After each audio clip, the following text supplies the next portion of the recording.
ام به سوسرتی دبینن کو لبرانبری وشانین ما ین لسر کردستانی هن مروف چابنباری دکن. لیوین وان خوارد بن. لی هرکس دزانه کو جبو ملتکی بدست خستنا مافین خوین جواکی او دادی. اف خبات و خباتین کو لسر وی آرمانجتین کرنجی خباتین پیروزن. جبو کردانجی داخوازا وان مافان نتن الوی ولاتی. دویله همو دنیای باوایی که ریز و حرمت گرتن ورا پیشوازی کرن.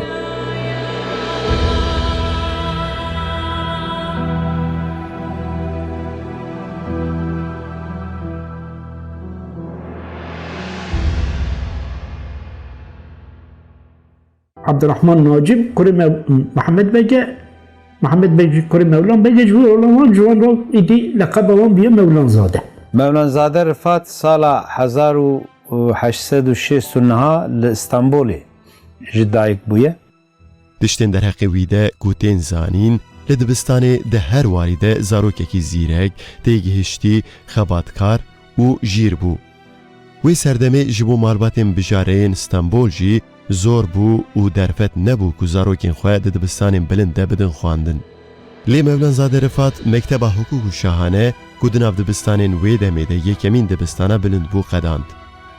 به مهانه که باش دست بگرینندهیا گرتیگاه سینوپی کرد. لی مروبک اوقاسی زیرک و جیر جبو دسلاتارین کو دبروکراسیه ده آستوان جیاوی بلندتره مترسیک بو. جبرویجی مولان زاده دربا پیشی جوان خوار. جبر کوی دمی تفگرای اتحاد و تراکی لدیجی سلطاناتی بو وان کسان به تفریبون اتحادیان گلیه وی کرن. گاوا کو گلیه مولان زاده رفات یه آرتی عبدالحمید هاته کرن وی جسر کاری وی دیگرن وکی زندانی دشینن باجاره چورمه. بشتی چورمه جی وی دشینن قیصریه. داکو هفدیتنا به کسو کج و ناس و دوستان رجی خود ببه وی سرگنی جهکی دور دکن. آنکو وی دشینن یمنی. نزدیک 12 سال یمنی گرتی دمینه، نفکری دمینه، حبسخانه دمینه. 1908 تماکو مشروطیت دیامین تی اعلان کردن افو دردکه به طوی افوی مولان زاده رفاسی و دیگره تی استانبول دماکو تی استانبول دست پی که هفدیتنا وی به هنک ریوبرین اتحاد ترکی را چید به دوان هفدیتنا دا لحب ناکن. اتحادچی هرچی خاصی به سرکت بنجی جبو برجواندی سیاست آخواه عبدالحمید لسر تختشت بون. لیو یک نه لگور شیوازا مولان زاده رفات بو. مولان زاده کرد همه بلز دخواست که عبدالحمید دستی خواه جهر قاده دولت و سیاست بکشینه و ده قانون اساسی ده جی رزگاری گلام پیک وره و میسوگر ببه. اتحادچیان پیشنیار مولان زاده نپجراندن. وی جی جبو که پرگال پیک وره جاره کدن دست به مخالفتی کرد. وی دمه خواتا ویا چاپمنی نویساندنه ده حقوق ده کووارا حقوق عمومی ده دست پیدا که او کووار دمکی مسئول مدوری و خویتیا کووار ده که نزدیکی 38 مار کووار دبن مسئول مدوریا ویدا دردکه وی دمه بنابه جمعیت فداکارانی ملت جمعیت هبو. کووارک جی بنابه حقوق عمومیه لسر ناو جمعیت وشان دکر. مولان زاده رفات بو اندامه وی جمعیتی او دو کووارا حقوق عمومیه ده جی دست بنویساندنی کر. لسر مافین کردان نویسین جور بجور دنویسی. لگل وان لسر آزادی رامانه لسر مافی کارکران لسر مافی جنان جی نویس دنویسی. همان دمه امزانن کو کوملیا تعاون و ترکیه کرجی تیدا مزانن سال 1918 تکلیاوی به در و دور کرد راجعه به تایبتی تکلیاوی به عالی به مالباتا بدرخانی راجعه به مالباتا بابان راجعه یعنی بخواجی جو کرد سلیمانیه به سید عبدالقادر وان راجع تکلیاوی هه دستلاتداری دید کو مولان زاده به تو هوایی ناسکنه فرماندان پولیسان کو ایریش ببن سر جمعیت فداکارانی ملت و کوواروان حقوقی عمومیه. بزخت و زورین دجوار سروان ده گرتن. لیروش حکومت استانبول جی لهمبری ولاتین اوروپا نباش بو. بداخوا زمان ایریشین خواه پاش وکشاندن. û wekî komplo ev bûyer binavkirin, lê di dawiyê de rojname bawayekî derasayî hate girtin. Mevlanzade jî dît ku nabe tevê hevalê xwe Hesen Fehmî li ser kovareke nû bi navekî kurmancî xebat kir û kovara serbestî derxist. Serbestî sala 1908 dawiya sala 1908 dest bi weşanê dike. Rojnameyekî herî temendirêja wê demê ye wek rojnameyekî rojane dest bi weşanê dike. Serbestî xwedî qelemekî tûje hem dijî îstibdada Abdulhamid ji alî din ve jî dijî fikrên îtihatçiya tekoşînekî dijwar dide. Vê carê hem li dijî Abdulhamid hem jî li dijî îtihatçiyan pênûsa xwe dişuxuland. Ahrar firqekî ehrarê heye. Dibêjin ehrar cemiyet, cemiyet ehrar ewî ew dike. Mêlawan dike. Ku mêlawan dike mabeyna wî İttihat Terekkiyê ev kêvan ortawan vê dibe. Ortawan xiraf dibe. Dibe muxalefetî şedîd. Di heman demê de Mevlanzade jî dibe endamê Partiya Ahrar. Ew partî bi rastî jî nêzî fikrên Mevlanzade bû. Ji ber ku Mevlanzade ji bo ku hemû gel di welatê xwe de azad bijîn tê dikoşiya û fikrên wî yên siyasî jî li ser vê xetê bû. Lê dîsa jî ji sedî sed fikrên wî û yên endamên wê partiyê li hev nedihat. Hin kesan kovara serbestî wekî kovara partiyê de hesibandin. Lê ev yek nerast bû. Di kovara serbestiyê de muxalefeta desthilatdariyê bihêztir bû. Heta gihişt wê astê ku bihêmîniya desthilatdaran bikele û ji bo kuştina Mevlanzade planan çê bikin. Gelek cara tehdît li serbestî dibe, Mevlanzade Rifat dibe. Lê paş te gav nabêjin. Ji ber wê yekî em dibînin ku ew tehdît îde ber bi êrişin rasterast ve diçe. Yekemîn rojnamevanê ku tê kuştin Hasan Fehmî sermuharîrê yani sernivîskarê rojnama serbestî bû. Ser pira Galatayê tê kuştin. Ê ku wê demê şahidê vê bûyerê bûne dibêjin dema ku ê ku bera Hasan Fehmî daye yekî cilê eskerî lê bûye û dema ku bera Hasan Fehmî daye gotiye haştera Mevlan. Yani esel Hasan Fehmî û Mevlanzade Rifat tevî hev kirine bi niyeta kuştina Mevlanzade Rifat Hasan Fehmî kuşine. Hasan Fehmî bi xwe asê xwe yekî Arnavut bû. Bi vê awayî kuştina sernivîskarê rojnama serbestî Hasan Fehmî dibe yekemîn faîlî meçhûla rojnamevanê wê demê.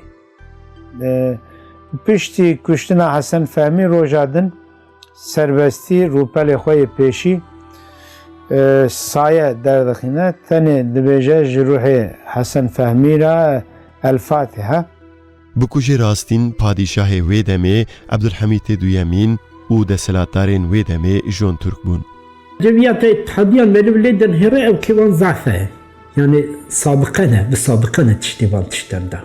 Gazeteciyan kuştune, nizamçıyan kuştune, eğdinan kuştune. Mesela ev ki Avval da ev ki kuştune Şemsi Paşa. Yani zaf insan desteği. Mesela Nazım Paşa da ev ki Babi Ali da. Mesela hadisa Babi Ali da hatı kuştun. Yakup Cemil kuştun. Komitacı o hane.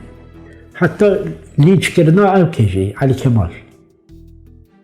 Evji kız, evji cüri peyda te hatta van salan te niha dibêjin faîlî meçhûl dibêjin. Lê ev kuştin li ser gel kartîkirineke neyînî kir û nerazîbûna gel ew xasî bilind bû ku piştî çar rojên vê kuştinê gel êrîş bir ser paytextê. Şereke mezin çêbû. Abdulhamîd ji text daxistin û Reşat Paşa şûnawî danîn ser text. Mevlanzade jî rastî fişara îtihatçiyan hat.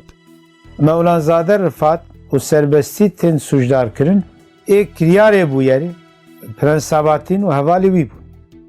Piştî 15 rojan jî kovara serbestî hate girtin. Mevlanzade jî 10 salan ji bo Misrê hat mişextî kirin. Dema ku diçe Misrê li Misrê nexweş dikeve piştî vî nexweşiya xwe ji Misrê derbasî Yunanistanê dibe ji bo tedawî ji wê derê jî diçe Fransayê Li Fransayê wê demê hûn zanin em bêjin Şerîf Paşayê Kurd jî li Fransayê ew jî muhalîf e. Ji ber ku her du jî muhalîfin dibêje cardin em serbestî vira dom bikin muhalefeta xwe bi şertê ku tabî mesrefê derxistina rojnama serbestî Şerîf Paşa bide. Heta 13 hejmaran weşan didome. Piştî taçî pêşniyarekê dikin ji Şerîf Paşa re. Dibêjin hêza xwe û piştevaniya xwe ji serbestiyê bikişîne, em ê jî ji bo tederfetên bercewendiyê pêk bînin. Ew jî bi îtaatçiyan re li heftê û peymanê bi wan re çê dike. Mevlanzadeyê Kurd dîsa bi tenê dimîne. Serbestî ji ber sedemên bêderfetiyê tê girtin. Piştî belavkirina 13 hejmara nakokî di navbera Mevlanzade Rifat û Şerîf Paşa da pêktin. Ji ber van nakokiya Şerîf Paşa alîkariya xwe ji bo serbestiyê Kurd dike. Mevlanzade Rifat mecbûr dimîne ve digere Misrê cardin. Li Misrê dîsa hin derfetên derxistina serbestiyê peyda dike. Vê carê muxalîfbûna wî li ser sêlingan dimeşe. Hem li saltanatê, hem li îtaatçiyan û hem jî li hemberî Şerîf Paşa dest bi rexnekirin û têkoşîneke çapemeniyê dike. Li wir 7 hejmarên serbestî derdikevin.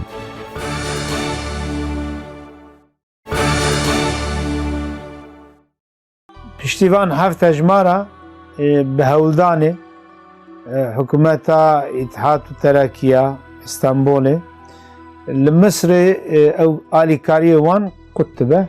Ji ber ku alîkarî qut dibe cardin berê xwe dide Fransayê tê Fransayê. Mevlanzade bi berdêla serbestberdanê ji Misrê vedixete û dîsa derbasî Parîsê dibe. Li Parîsê jî bi qasî 4 hejmaran ev kovar dertê. Lê ji ber ku ji 4 aliyan ve dibin fişarê de dimîne û hemû piştgirî lê têne xwedkirin, nikare êdî kovarê derxîne. Neçar dimîne dîsa vedigere Misrê. Lê hikûmeta Misrê êdî nikar li ber zordestiya Osmaniyan li ber xwe bide. Wî dersînor dikin. Mevlanzade dîsa berê xwe dide Atînayê. Mevlanzade Rifat û hevalê xwe berê xwe didin Yunanistanê. Tên Yunanistanê wê demê gelek kesê ku ji ber bûyera 31 Adarê yanî weka 31 Adarê hemwelatiyê Osmaniyê ku derbasê Yunanê bûne li wê derê bi piştgiriya wan bi alîkariya wan du rojnameyê din Mevlanzade derdixîne bi navê Farûk û Cîhat. Li wir bi piştgiriya İngilîzan dîsa ji bo weşanê hewl dide. Lê vê carê ne bi navê serbestî. 3 hejmar kovar bi navê Farûk, 13 hejmar kovar jî bi navê Cîhat derdixe. Lê di dawiyê de hikûmeta Yewnan jî ji ber zordestiya Osmaniyan dikeve krîzê û ew jî fişarê li Mevlanzade dikin. Mevlanzade ne tenê li welatê Osmaniyan lê hemû cîhanê dibin zordestiya Osmaniyan de dimîne. Êdî neçar dimîne û piştî berxwedaniya 2 sal û nîvan vedigere Stenbolê. Piştî vana destpêka 1912 da tu mecal namîne. Piştgirî namîne bi hewldanê desthilatdariya hikûmeta İstanbolê cî li Yunanistanê jî ji wan re teng dibe mecbûr dibin dibêjin rê bermetûne berê xwe didin İstanbolê tên teslim polîs dibin. Devlet bi lez wî binçav dike. Dişîne bajarekî Tirkiyê Bursayê. Heta ku li ser qanûneke bingehîn efûkirina girtiyan pêk were. An ku heta 29 tîrmeha sala 1912yan. Polîs wê nefiyê Bursayê dike. Yani Bursayê de mecbûr dike ku li bajarê Bursayê mecbûrî îskan bike. Demek ki li bajarê Bursayê îskan dike efoyekî derdikeve ji ber wî efoyê vedigere tê İstanbolê. Wî navberê de serserbestî gelek dost ji alî mahkemê ve hatine vekirin diçe mahkemê jî tê hineka da berat dike lê hinek jî cezayê nefîkirinê digire. Lê axir dawiya 1912 da yani destpêka 1913 serbestî ji binî ve tê girtin yani serbestî bi kêfa xwe nagire tehdît li Mevlanzade Rifat dibe. ئیتاچیان لە 23 چلەیە پێشین ئا ساڵە 1913یان bi derbeyekî dijwar deshilatdarî bi temamî hildan destê xwe. Hemû muxalîf reviyan. Ji bo Mevlanzade jî derfeta weşanê nemabû. Wî jî dest ji weşangeriyê berda. Wekî mînakekî sosretiyê, erkekler dünyası an ku cîhana zilaman derxist. ev çarjî Ulviye Nuriye Ulviye xanin hebiye. Ew jî gazetekî mecmuekî ji bo me jinan derxistiye. Alemê jinan navê wî yani kadınlar dünyası. Nuriye Ulviye zewiciye. Jina wî alemê jinan derxistiye ew jî alemê mêran derxistiye mecmuekî. Nezîre kiriye jî. Di wê demê de Kurdên li Stenbolê jî hêdî hêdî bihêz dibûn. Doza Kurdistan roj bi roj dihate naskirin. Di nav xwandevanan de, di nav rewşenbîran de kurdewarî bihêz dibû. Mevlanzade di kovara serbestiyê de her tim li ser mafên Kurdan dinivîsî. Lê piştî wan serencaman dît ku li hember deshilatdariyê bi tenê li ber xwe dan kar nameşe. Ji ber wê çendê dîsa berê xwe da tevger, sazî û dezgehên Kurdan. Bu welatparêzên Kurd re têkiliyên xwe hê xurttir kir. Têket nava hemû rêxistin, tevger û weşanên Kurdistanî. Nehê tebaxê di sala 1912 de cemiyeta hêvî ya xwendekaran hatibû damezrandin. Kovara cemiyetê jî Rojî Kurd di sala 1913 de dest bi weşanê kiribû. Mevlanzade Rifat di kovara Rojî Kurd de nivîsên xwe weşand. Piştî salek û çend mehan hate girtin. Dewsa wê kovara Hetavî Kurd 5 cotmeha 1913 dest bi weşanê kir. Mevlanzade nivîsên xwe li wir jî domand. Nivîsekê xwe ya di Hetavî Kurd de Mevlanzade li ser azadiyê fikrekî radîkal pêşniyar dikir. Li gor wî êdî Kurd divê çare serê xwe bibînin. Bihêza xwe xwebirêve bibin. Ev yek di jiyana Mevlanzadeyê de guherîneke radîkal bû. Ji wê rojê û şûn de jî dê her tim li ser mafên Kurdan û Kurdistanê bisekiniya û bixebitiya. Vakti muharebe de idi em bizanin çi kiriye, çi nekiriye yani ser hayata wî jiyana wî ew bitine destê me da sar. Ew dewra 1918 weka dewra sêyemîna fikriyata Mevlanzade Rifat meriv kare bi nav bike. Di vî dewreyê de Mevlanzade Rifat êdî xwedî fikriyatê Kurdistanî ne û rojnameya serbestî jî weka rojnameya organekî Cemiyeta Tealiya Kurdistanê dest bi xebatê dike. Em dibînin ji mala Bedirxaniya Celadet weka alîkarê redaktorê alîkar kar dike. Kamuran birayê wî Kamuran jî di nav serbestiyê de berdewamî nivîsa dinivîsine.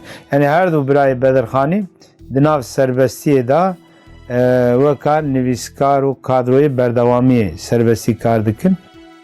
Mirov dikare bêje ji 1913 bigirin heta ji 1918 ev 5 sal di jiyana Mevlanzade Rifat de demeke kûrbûn, hişyarbûn û bixwehesyanê bû. Di sala 1918 de ku çawa cemiyeta pêşveçûyîna Kurdistan an ku Kurdistan talî cemiyetê hate damezrandin bilez bû endamê wê. Ew kekî firqekî cemiyetekî partiyekî şey dike navê partiyê Avam Firqası. Avam Firqası yani çi? Xelk. Avam Firqası. Dema ku şer xilas dibe ê ku yekemîn partî çê dike Partiya Radikal Avam yani Partiya Radikala Gel ji alî Mevlanzade Rifat ve tê damezrandin yekemîn partiya siyasiya piştî mitarekeyê dema mitarekeyê de. Partiya Radikal Avam serokî wî Mevlanzade Rifat bixwe ye û yek ji damezrênerê wî jî Emîn Alî Bedirxan e. Piştî damezrandina Partiya Radikal Avamê Cemiyeta Tealiya Kurdistanê jî tê damezrandin. Mevlanzade Rifat yek ji damezrênerê Cemiyeta Tealiya Kurdistanê ye û wekî weşaneke partiyê kovara beşerî derxist. هەروەها حتا 29 هەژمار jî weşand. Mevlanzade Rifat alîkî êdî siyasetmedarekî aktif e, alîkî rojnamevanekî profesyonel e. Dehê tîrmeha sala 1919yan li ser navê Kurdan, tevî Seyid Ebdulkadir û Emîn Elîbedir Xan bi hikûmeta Osmaniyan re hevdîtin û müzakereyên cûrbecûr çêkirin. Êdî wekî nûnerekî Kurdistanê dihate qebûlkirin. Mevlanzade Rifat di gel nasnameya xwe ya rojnamevanî siyasî weka dîplomatekî jî dest bi xebatê dike. Di gelek hevdîtinê bi nûnerê dewleta re Mevlanzade Rifat cî digire tevlîvan dibe, bi İngilîza re, bi Yunana re, bi Amerîkayê re çi hevdîtin çê dibe. Mevlanzade Rifat em dibînin ku di komîta van hewldanê dîplomatîk de cî girtiye. Dema ku peymana Lozanê îde çê dibe, cî li şahsiyet û kadroyên Kurdên weka Mevlanzade Rifat teng dibe, mecbûr dibin wekî em bêjin Bedirxaniya ew jî Tirkiye terk bikin. Çavên Kemalîstan jî li ser Mevlanzade Rifat bû. Di encamê de di sala 1923 de ku Komara Tirkiye hate ragihandin ji bo bêbandorkirina Kurdan bi her awayî siyaseta fişarê meşandin. Di vê çarşoveya neyênî de lîsteyeke kesên nebaş ya 105 hate nivîsîn. Navê Mevlanzade jî di nav de bû. Di encama wî de Mevlanzade Rifatê kadroyê ku Tirkiye terk dike, derdikeve yek ji wana ye. Pêşî diçin Bulgaristanê, paşî ji Bulgaristanê berê xwe didin Sûriyeyê. Çünkü herî ciyê nêzîkê Sînorê Kurdistanê ew bû. Ew çax wextê li Helebê bû, ew ka cemiyeta xweybûn hebû. Têkiliya wî bi xweybûnan re çêbû. Ama têkiliya wî bi xweybûnan re çand bû, ew kêvan çebû destê me da tiştetine yani ew kitine. Li gor agedariyê berdest em zanin ku Mevlanzade Rifat di hereketa 25 da jî nesekiniye. Faaliyeta serbestî sekinî ve jî faaliyetê wî siyasî devam kirine. Piştî têkçûna hereketa 25 ji ber ku li derva bûn vana destgîr nebûn, li bin xetê bûn. Ew kadroyê ku ji vira reviyan çûn bin xetê bi tevî wan li wê derê pêxistina xweybûnê çê dibe, di nav xweybûnê de faaliyeta xwe devam dike. 6 salan li Sûrî ma. Di van salan de pirtûkên xwe kom kir. Yek li ser bûyera Suhuyekê Adarê bû. Yek jî tenê li ser jiyana xwe ku bi navê bîranîn temam kir. Di Helebê de ew dike, ew Refîq Xalid Xarayî hebû. Refîq Xalid Xarayî jî divê sirgûn bû, xwe ew 150 da bû. Pêra tavştê dixwe li ciyekî li Helebê. Başê li ser rê, li ser caddeyê ku hev ra dimeşin, rê ra diçin, li wê ew derbas dike, krîz derbas dike, vefat dike. Di Eylûlê da 1930 Eylûlê da vefat dike.